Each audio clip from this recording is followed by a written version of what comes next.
बच्चों का होमवर्क और दादाजी। एक समय की बात है जब मोहन और सोनाली आपस में कैरम बोर्ड खेल रहे थे। वहीं थोड़ा दूर कुर्सी पर बैठे दादाजी न्यूज़पेपर पढ़ रहे थे। खेलते खेलते दोनों बातें करने लगे।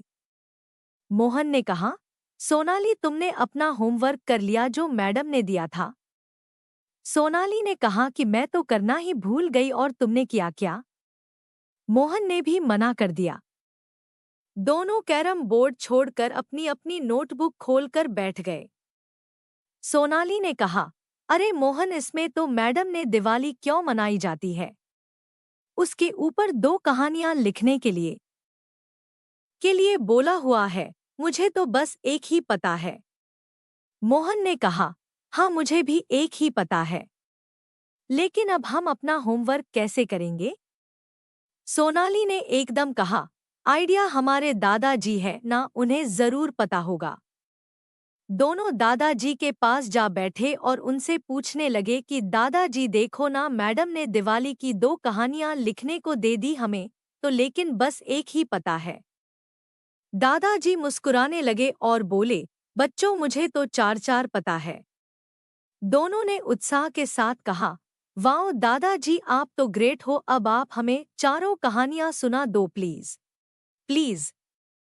ठीक है बच्चों, पहले सबसे लोकप्रिय कहानी ही सुनाता हूँ। राम जी के 14 वर्ष के वनवास के बाद वापसी। हाँ दादाजी, बस यही कहानी हमें पता है। कोई बात नहीं बेटा, अब मैं बारी बारी से तुम्हें सारी कहानियां सुना दूंगा। अब ध्यान से सुनो। राम जी ने रावण का वध करके माता सीता को छुड़ा लिया था। 14 वर्ष का वनवास पूरा होने पर राम, लक्ष्मण और सीता जी अयोध्या वापस लौट आए थे। उनके वापस अयोध्या लौटने पर उनका भव्य स्वागत किया गया था। खुशी में अयोध्यावासियों ने घी के दीपक जलाए थे। बस तभी से दिवाली का त्योहार मना। दिवाली का त्योहार मनाया जाने लगा। पांडवों का अपने राज्य वापस आना। कौरवों ने शकुनी की सहायता से छलपूर्वक चौसर के खेल में पांडवों को हरा दिया था। हार जाने के बाद पांडवों को अपना सब कुछ त्यागना पड़ा। उन्हें राज्य छोड़कर 12 वर्ष का वनवास और 1 वर्ष का अज्ञातवास जाना पड़ा। दिवाली के दिन ही पांडव अपना 13 वर्ष का वनवास पूरा करके अपने राज्य वापस आए थे। उनके आने की खुशी में राज्य के लोगों ने दीप जलाए थे।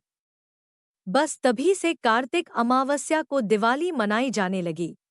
सत्यभामा द्वारा नरकासुर का वध। दीपावली का त्योहार मनाने का एक और प्रमुख कारण है नरकासुर का वध। नरकासुर एक बहुत ही दुष्ट और अत्याचारी राक्षस था। उसने कठोर तप करके बड़ी चतुराई के साथ ब्रह्मा जी से वरदान मांगा था कि उसकी मृत्यु सिर्फ उसकी माता के हाथों ही हो, क्योंकि वह जानता था कि कभी कोई माँ अपनी संतान की हत्या नहीं कर सकती। 16,100 कन्याओं को उसने बंदी बनाया हुआ था। उसका आतंक बहुत बढ़ गया था। तब श्री कृष्ण ने अपनी पत्नी सत्यभामा की मदद से नरकासुर का संहार किया था। उसी खुशी में लोगों ने दीपक जलाए था। समुद्र मंथन से प्रकट माँ लक्ष्मी। दादाजी ने पूछा, अच्छा बच्चों बताओ, दिवाली वाले दिन हम माँ लक्ष्मी की पूजा क्यों करते हैं?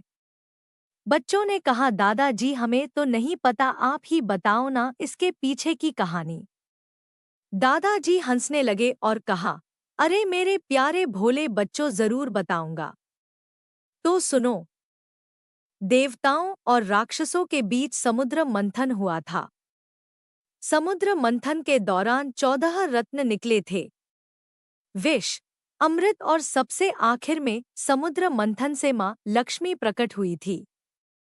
कहते हैं जिस दिन माँ लक्ष्मी प्रकट हुई थी उस दिन कार्तिक कृष्ण पक्ष की अमावस्या थी। लक्ष्मी को धन और समृद्धि की देवी माना जाता है।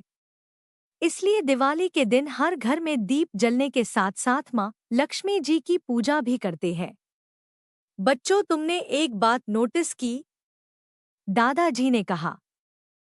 सोनाली ने तुरंत जवाब दिया, हाँ दादाजी, भले ही दिवाली मनाने के पीछे अलग अलग कहानियां हैं लेकिन तात्पर्य एक ही है।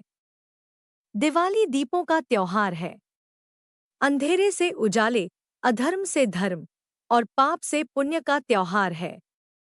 दादाजी ने कहा, शाबाश मेरी बच्ची, तुम भी कुछ समझे मोहन। बेटा, इसलिए दिवाली बड़ी धूमधाम से सब लोग मिलजुल खुशी से मनाते हैं।